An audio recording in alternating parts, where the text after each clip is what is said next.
The old mansion loomed, dark and menacing. It stood alone on the hill, surrounded by dead trees. No one dared to go near. Whispers of horror followed it, tales of shadows and screams. The mansion was a place of nightmares, a place of fear. The wind howled through the broken windows like a mournful cry. The windows were like empty eyes, watching, waiting. Daniel shivered. He stood before the mansion. His breath formed clouds in the cold air. He was dared to enter, to spend one night. Amara stood beside him. Her eyes narrowed. She didn't believe the stories. She thought they were silly, but she felt a chill. Something wasn't right. Ready? Daniel asked, his voice shaky. Amara nodded. They pushed open the creaking gates. The iron felt cold against their hands.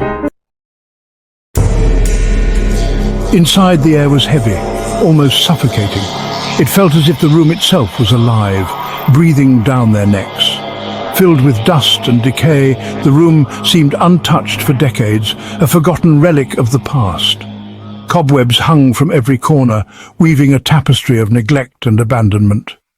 The silence was broken only by the sound of their footsteps, echoing through the empty corridors like a haunting melody.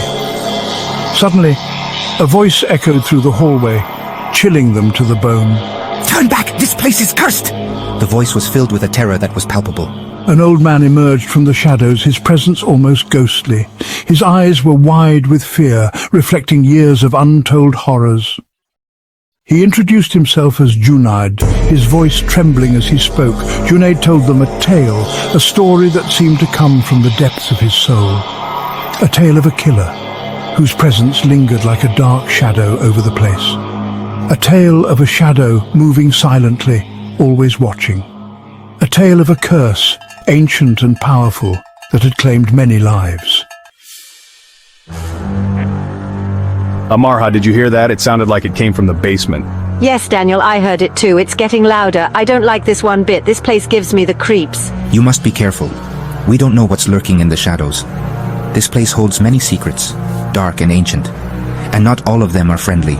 Some are downright dangerous. Daniel and Amarha exchanged glances, their eyes wide with fear and uncertainty. Junaid's warning sent shivers down their spines. They knew he was right, but they were determined to stay. They had to uncover the truth. They had come too far. The hours passed slowly, each minute feeling like an eternity. Each tick of the grandfather clock seemed to echo their fear, amplifying the tension in the air. These noises, they're getting closer. I can feel it. Whispers, footsteps, they're all around us.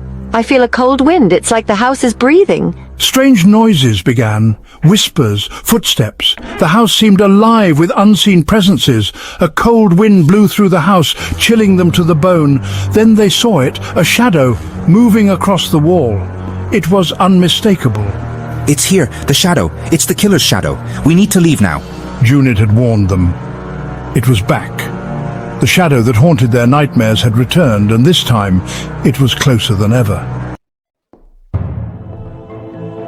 Terror gripped Daniel and Amara. They were trapped, their backs pressed against the cold, unforgiving wall. The darkness seemed to close in on them, suffocating and relentless.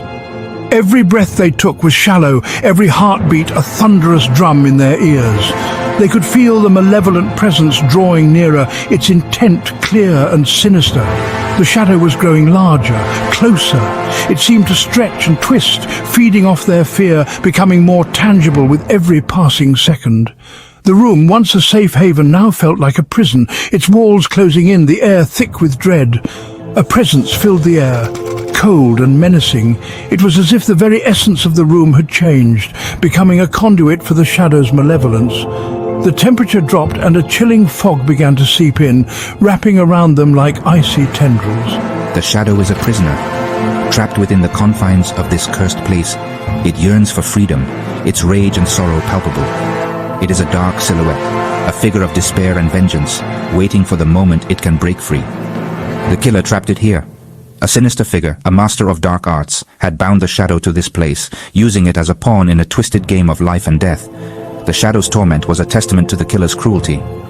Only by freeing the shadow can you stop the killer. The chains that bind it are both physical and metaphysical, and breaking them requires courage and sacrifice. The Shadow's freedom is the key to ending the killer's reign of terror. Free the Shadow? But how?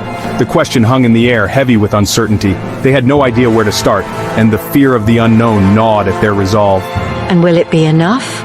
Doubt clouded their minds. Even if they managed to free the Shadow, would it truly be enough to stop the killer? Or would they be unleashing an even greater evil upon the world?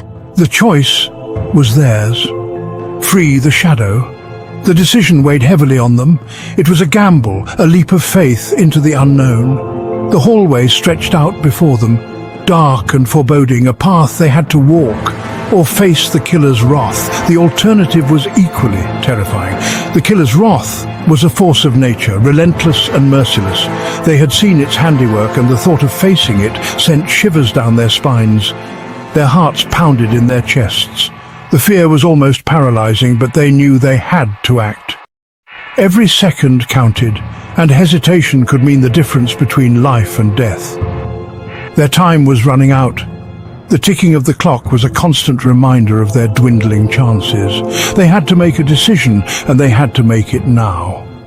The Shadow was upon them. Its presence was overwhelming, a dark force that threatened to consume them. They could feel its cold breath on their necks, its malevolent gaze piercing through the darkness. Their screams echoed in the darkness. The sound was a haunting symphony of fear and desperation, a cry for help that seemed to go unanswered. The darkness swallowed their screams, leaving them in a void of terror.